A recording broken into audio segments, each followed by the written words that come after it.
تا چون جانهات آمده دست به هم دیگر میدهد، این آیه را میخواند: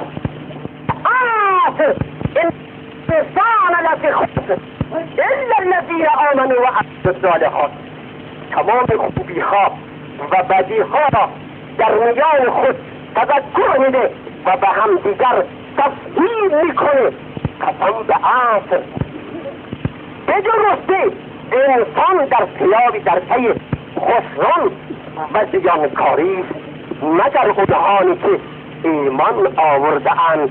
اینا به خود تلقین میده مسلمانی در پرورده رسول الله و اون مسلمان دیگر که در دامن اسلام تربیت شده به خود تلقین میده، میگه اگر اسلام همیشه در پی زیان و خسران است مگر این که ایمان به خدا داشته باشد و عمل صالح انجام بدهد که از خسران دور باشد. آی برادر، تو از خسران دوری؟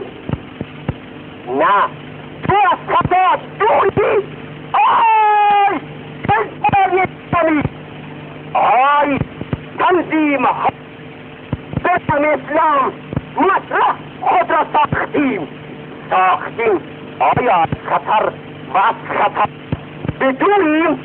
اولا بیاییم به دستان ما کلمات و شعار اسلامی باشد، باید به او عمل کنیم، نه در مرحله شعار ما دلچسب، شعار ما از متن اسلام، ولی شعور ما بسیدین باشه الف باید ما مطرح شد.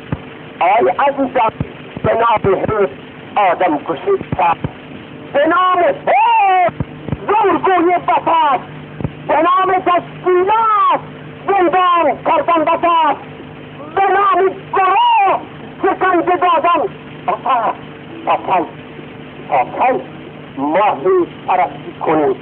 تا کی اینقدر خود را در حلقه محاصره حیث قرار بدهیم؟ در اینجا یکی از منطقه و علوان های الاستفاده افغانستان